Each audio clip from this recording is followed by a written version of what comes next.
de poder compartir su palabra. Hace unos días alguien publicó, ¿verdad?, algo que tenía en su corazón y pedía que se orara por la paz de Israel, el lugar donde se levantará el nuevo templo para la nueva Jerusalén.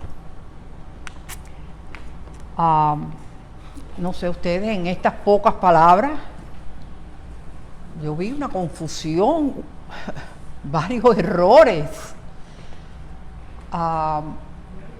y me da dolor porque hay tantas cosas allá afuera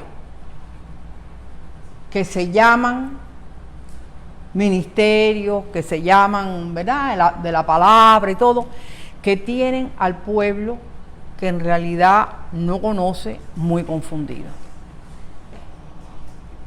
No voy a ir muy profundo, nada, pero así a simple vista, no he visto en la Escritura que diga por la paz de Israel. En el Salmo 122:6, vamos a verlo un momentico. Salmo 122:6.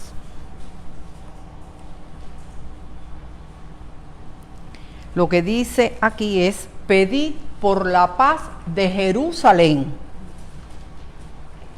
sean prosperados los que te aman.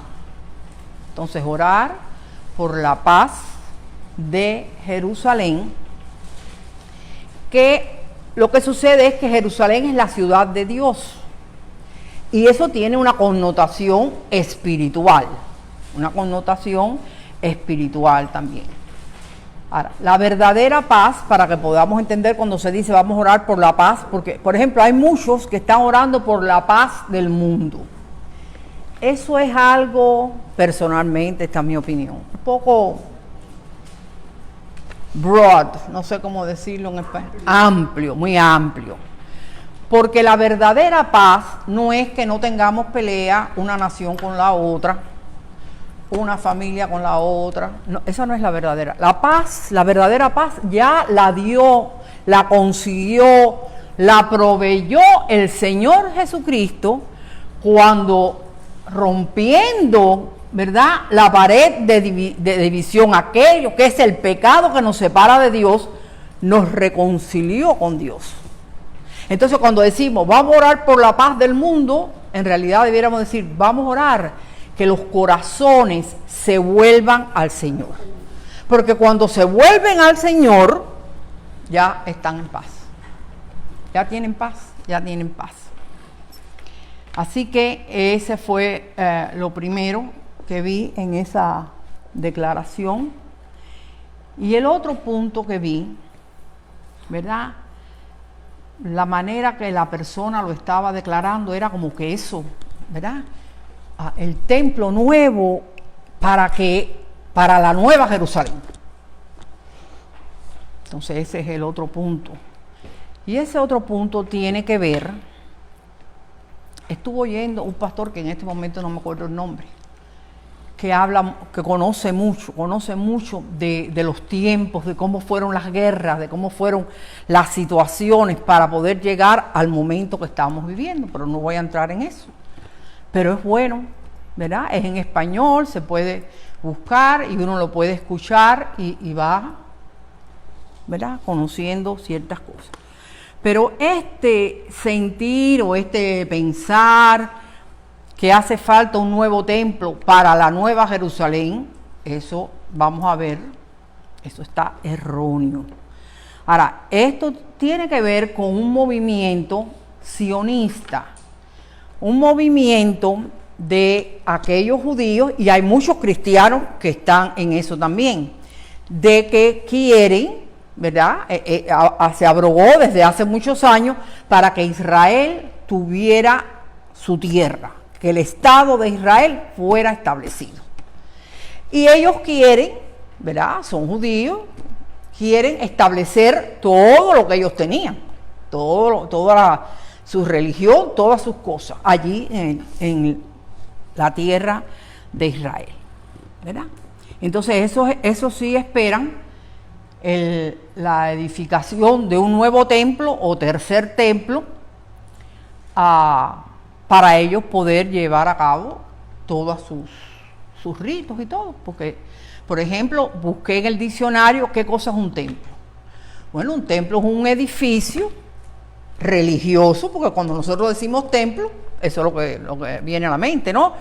Es algo religioso para celebrar ahí dentro los ritos, las oraciones, los sacrificios.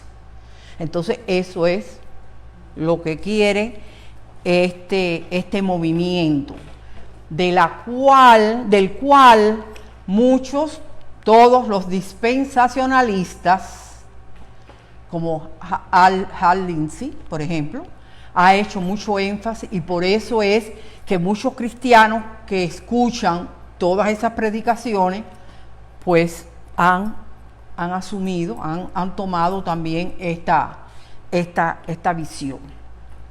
Entonces, bueno, ¿cómo va a ser ese templo? Esto es un poquito de introducción, porque eso en realidad no nos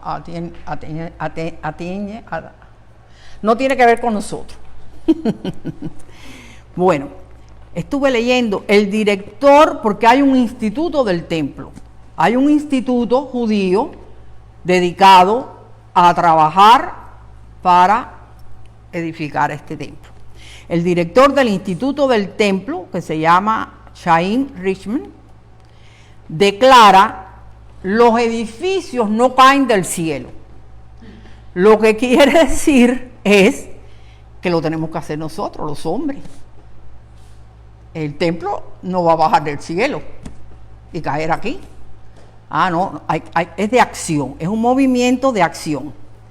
Entonces, según ellos, el templo tiene que ser reedificado para que los judíos puedan cumplir, eso es lo que dice él, con las 613 mitzvot, que son mandamientos u ordenanzas que se requieren, ¿verdad? Y nosotros conocemos las escrituras ahí en hebreo, todo ese proceso que hacía el sumo sacerdote para, ¿verdad?, una vez al año entrar y que los pecados del pueblo fueran perdonados.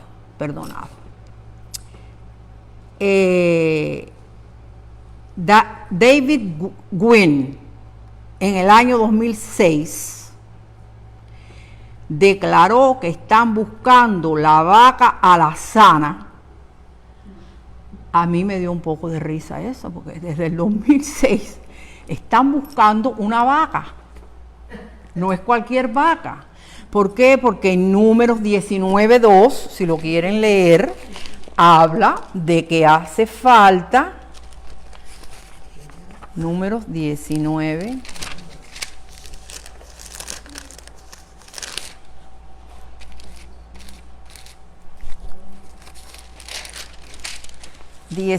dos.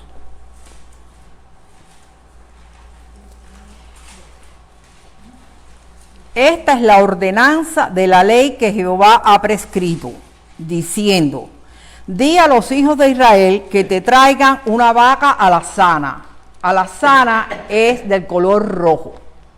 Traigan una vaca roja, perfecta, en la cual no haya falta, sobre la cual no se haya puesto yugo, y la daréis a Eleazar el sacerdote, y él la sacará fuera del campamento y la hará degollar en su presencia.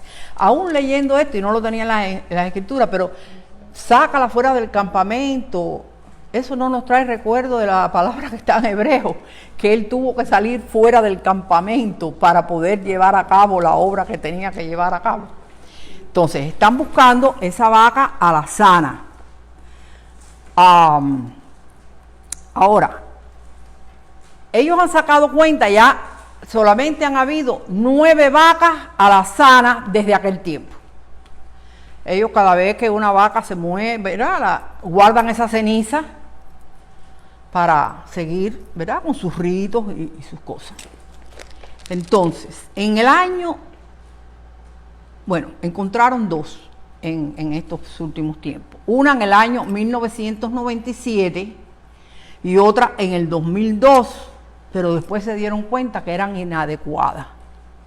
No cumplían todos los requisitos, porque lo que sucede es que no puede tener ni un pelito de otro color. Entonces tienen que estudiar bien la vaca. Ahora dice, en el 2018 el instituto declaró que había nacido una, porque ellos con la tecnología moderna están haciendo, como creando una vaca roja que no tenga mancha, ¿verdad? Que sea la adecuada.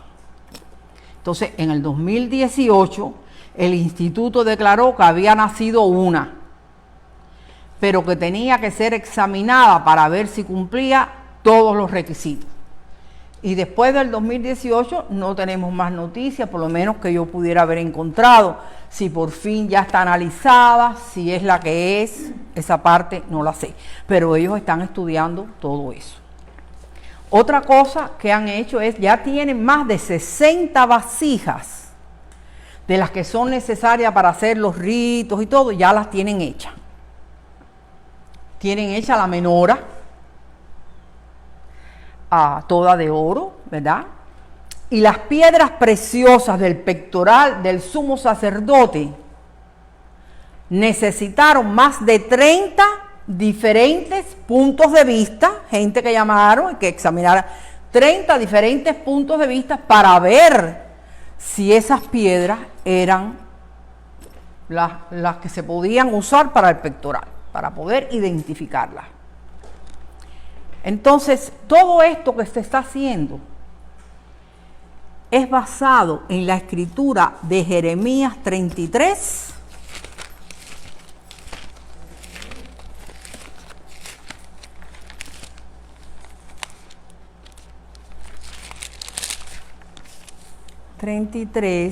del 14 al 18. He aquí vienen días, dice Jehová, en que yo confirmaré la buena palabra que he hablado a la casa de Israel y a la casa de Judá.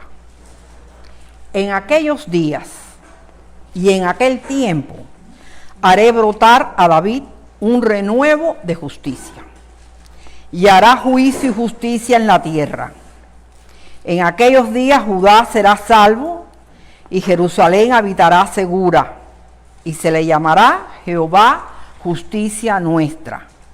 Porque así ha dicho Jehová, no faltará a David varón que se siente sobre el trono de la casa de Israel, ni a los sacerdotes y levitas faltará varón, ¿verdad? No faltará un sumo sacerdote que delante de mí ofrezca holocausto y encienda ofrenda y que haga sacrificio todos los días. Basado en esas escrituras, estos judíos ortodoxos necesitan este templo para que esto se cumpla. ¿Ok? También está la escritura de Ezequiel 37.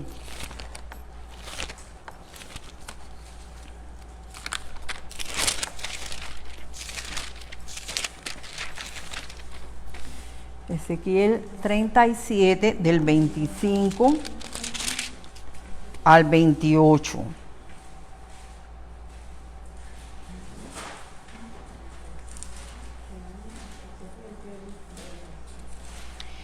Bueno, el 24 aquí, ¿verdad? Mi siervo David será rey sobre ellos y todos ellos tendrán un solo pastor y andarán en mis preceptos y mis estatutos guardarán. Los pondrán por obra. Habitarán en la tierra que di a mi siervo Jacob, en la cual habitaron vuestros padres. En ella habitarán ellos, sus hijos y los hijos de sus hijos para siempre. Y mi siervo David será príncipe de ellos para siempre. Y haré con ellos pacto de paz, pacto perpetuo será con ellos. Y los estableceré y los multiplicaré. Y pondré mi santuario entre ellos para siempre. Estará en medio de ellos mi tabernáculo, y seré a ellos por Dios, y ellos me serán por pueblo. Y sabrán las naciones que yo Jehová santifico a Israel, estando en mi santuario en medio de ellos para siempre. Y ellos buscan un santuario, un templo, ¿verdad? Un tabernáculo, un lugar de habitación aquí en la tierra. Ok.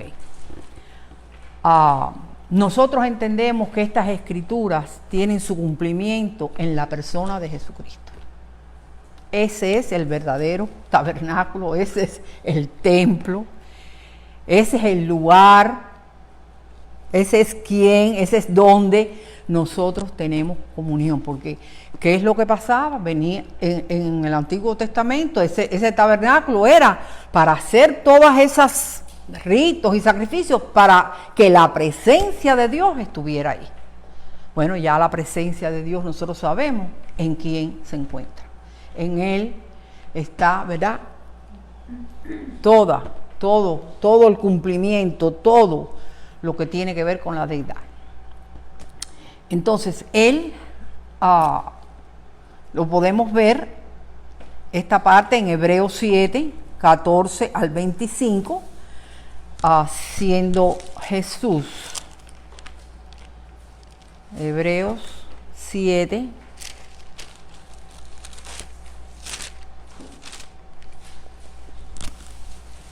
del 14 al 25. Declarando a ese que es sumo sacerdote. Dice, porque manifiesto es que nuestro Señor vino de la tribu de Judá, de la cual nada habló Moisés tocante al sacerdocio. Y esto es aún más manifiesto si a semejanza de Melquisedec se levanta un sacerdote distinto, no constituido conforme a la ley del mandamiento acerca de la descendencia, sino según el poder de una vida indestructible. Pues se da testimonio de él: tú eres sacerdote para siempre, según el orden de Melquisedec. Queda pues abrogado el mandamiento anterior. Todo, ¿verdad? Los sumos sacerdotes que puedan venir, que puedan hacer sacrificios, eso por la palabra está abrogado ya. Pues abrogado el mandamiento anterior a causa de su debilidad e ineficacia. Pues nada perfeccionó la ley, y de la introducción de una mejor esperanza por la cual nos acercamos a Dios. El acercarnos a Dios ya no es por ritos ni ofrendas físicas de toros y machos cabríos, es por el Cordero de Dios que ya ha sido inmolado. Entonces, además de sumo sacerdote, además de ser Él el sacrificio, o sea, es el Cordero, Él también es el templo, es el lugar de habitación. ¿Ok? Entonces, Juan 2:19.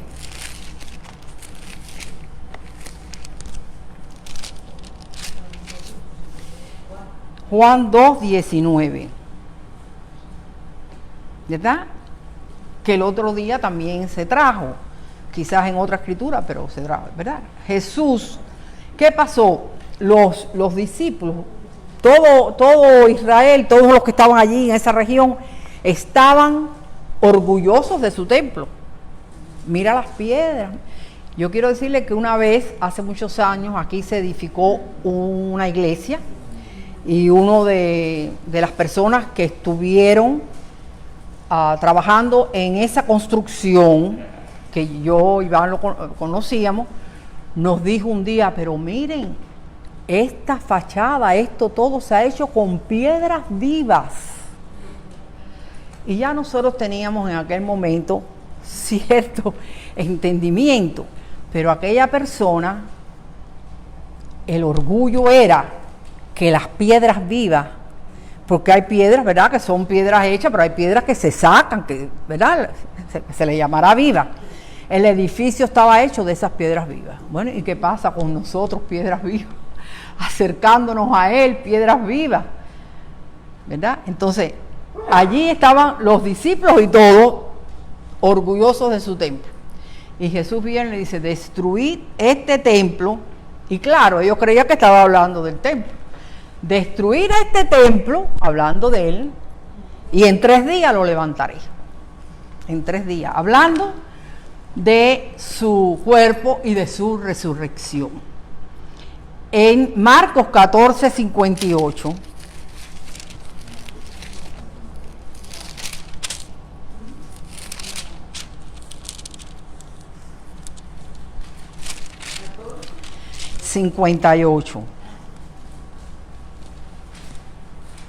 Y hubo quien se levantó allí en medio del concilio y dijo: nosotros le hemos oído decir, Marcos 14, 58, nosotros le hemos oído decir, yo derribaré este templo hecho a mano y en 3 días edificaré otro hecho sin mano.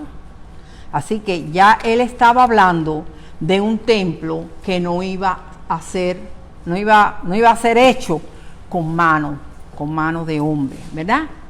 En Hechos 7, 47 y 50, bueno, es una escritura que conocemos, donde se habla de que Dios no habita en templos hechos de mano. No se espere que porque se levante un edificio, sea como se llame el nombre, es que eso va a pensar, se pueda pensar que Dios va a habitar ahí. Muchas veces, aún en medio de los cristianos, nosotros oímos que hay hermanos que digan, vamos a la casa de Dios. Este es el templo de Dios, y está hablando de un lugar donde la iglesia se reúne. El templo de Dios no es físico. Los cementos, los bloques no pueden contener la gloria del Señor. Él no habita en templos hechos por manos de hombres. Él habita en el corazón, en medio de su iglesia. Él habita porque Él es. Él habita porque Él es, no porque nadie le haga nada a mano. Entonces, en Mateo 24, 1. Y este es un capítulo que tiene muchas, ¿verdad? Se han estudiado, los que saben, los que estudian, y siempre, nunca, ¿verdad? Nadie puede garantizar esto es así o esto es asado, porque hay muchas cosas que todavía no podemos entender. Esas son cosas, son secretas, le pertenecen al Señor y Él las da a quien Él quiera, cuando quiera y como quiera. Ahora, el primer versículo aquí de Mateo 24, que acuérdense, cuando la Biblia se comenzó, no tenía aquí un 24 ni un 1, era unos scrolls, eran, ¿verdad?, declarando lo que lo que estaban viviendo, lo que el Señor estaba revelando aquí ya en el Nuevo Testamento. Entonces, vamos a ver los versículos anteriores. ¿Qué es lo que había sucedido aquí? Es el momento en que Jesús le dice a Jerusalén: Jerusalén, Jerusalén, que matas a los profetas y apedreas a los que te son enviados. ¿Cuántas veces quise juntar a tus hijos como la gallina junta sus polluelos debajo de las alas y no quisiste? Hermano, esas son palabras de Jesús. Y aunque está la parte muy preciosa que quería, ¿verdad?, meterlos debajo de él como la gallina cubra sus polluelos, ahí al final dice, y no quisiste. Rechazo al cuidado, a la protección, aún a ese tabernáculo, porque la gallina lo mete a sus polluelos dentro y los cubre allá adentro. Y no quisiste. He aquí vuestra casa os es dejada desierta. Jesús no hablaba por gusto.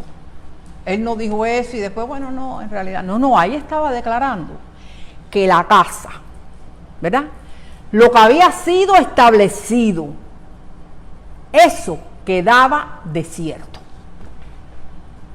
Porque os digo que desde ahora no me veréis, hasta que digáis, bendito el que viene en el nombre del Señor. Cuando Jesús salió del templo, y estuve buscando, aquí no quiere decir cuando él estaba dentro del templo, y bueno, salió. Como cuando nosotros ahora terminemos la reunión, vamos a salir.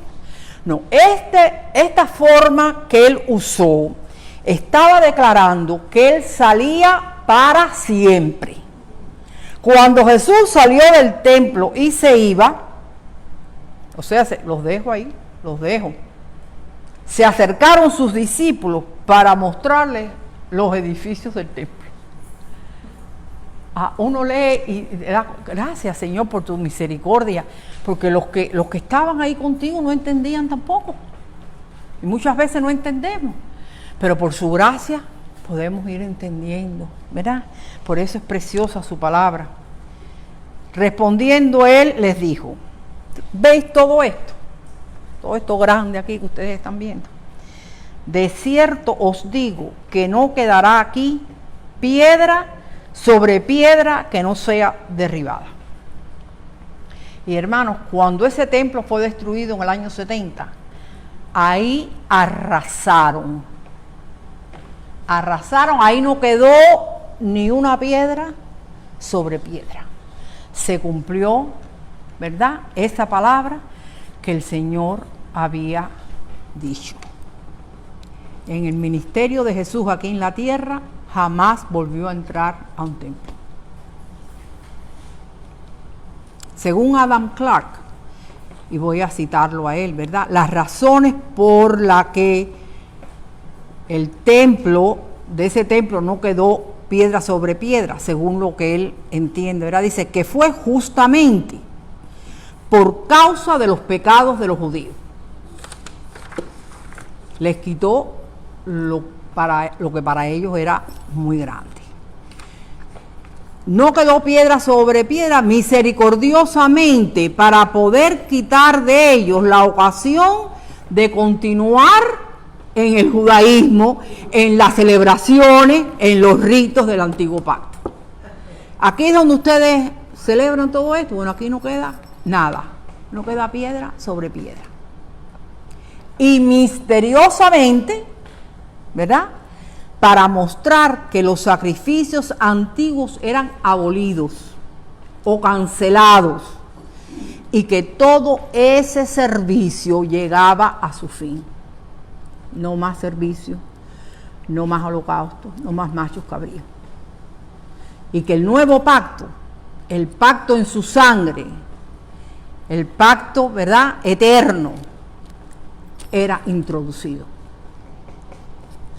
Así que al salir Jesús de ese templo, salió la presencia del Señor también. En Juan 1:14, ese es el verdadero tabernáculo. Aquí la palabra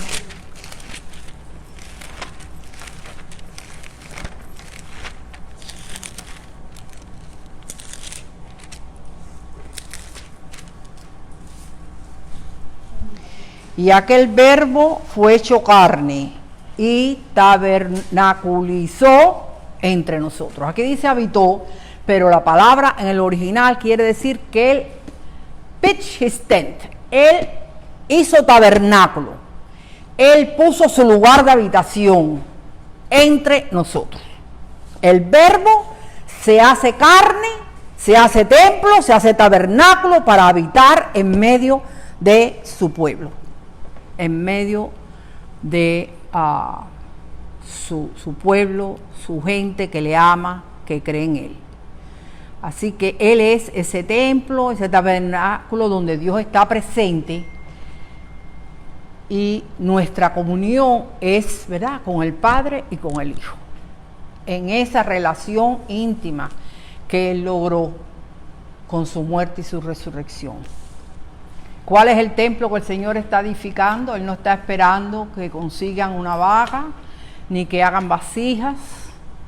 Él está edificando el templo donde Él habita, en Efesios 2.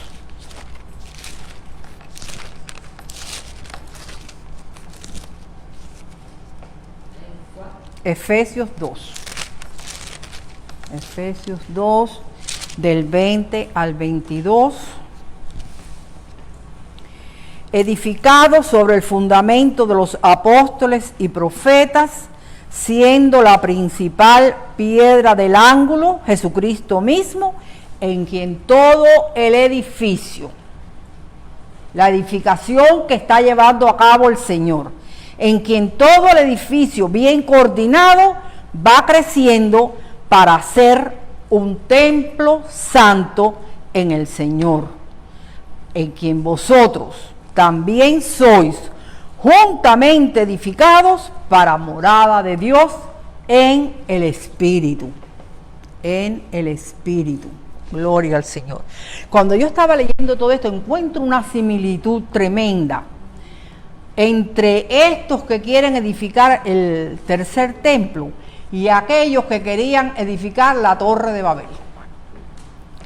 Estos quieren poder hacer algo para Dios, para que Dios habite, para ellos continuar, para que Dios, ¿verdad?, tener comunión con Dios. Y poder cumplir todos los requisitos que se requieren. Aquellos querían no ser esparcidos. Vamos a unirnos, vamos a hacernos un nombre para que nosotros tengamos un reconocimiento y no nos perdamos ahí por ahí. Pero es el mismo, es lo mismo, es el hombre queriendo edificar para Dios. Lo mismo. No hay nada nuevo debajo del sol. No hay nada que se ha inventado ahora. Lo que está en el corazón solamente puede ser el Señor el que ponga en orden las cosas. Entonces, con esta condición de querer edificar, lo que están haciendo es rechazando el sacrificio perfecto que aceptó en su Hijo Jesucristo. Aquel lugar, el que Él designó, en quien el Padre tiene toda su complacencia. Ya me quedan 2 escrituras nada más, Apocalipsis 21.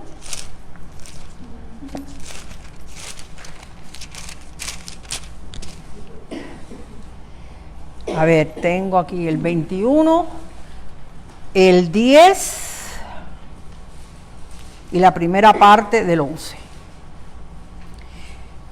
Y me llevó en el espíritu a un monte grande y alto, y me mostró la gran ciudad santa de Jerusalén, que no es el pedacito de tierra allí en Israel. Lo llevó en el espíritu y le mostró la gran ciudad santa de Jerusalén, que descendía del cielo de Dios, teniendo la gloria de Dios. ¿Verdad? La Jerusalén, la nueva Jerusalén, viene de arriba, viene de Él, procede de Él, en Él tiene su origen, Él es el que la está edificando. Y otra escritura es 21 también, el 1 y el 2, dice, vi un cielo nuevo y una tierra nueva, Apocalipsis 21, 1 y 2. Porque el primer cielo y la primera tierra pasaron y el mar ya no existía más. Y yo Juan vi la santa ciudad, la nueva Jerusalén, descender del cielo de Dios, dispuesta como una esposa ataviada para su marido. Cuando aquí dice la escritura, vi un cielo nuevo, ¿verdad? No es que vamos a cambiar, no. Nuevo aquí habla de carácter, de un carácter diferente.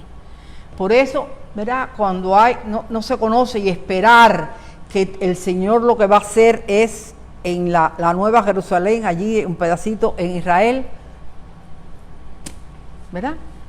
El cielo nuevo aquí habla de carácter, de fresco, de algo nuevo que el Señor es el que hace.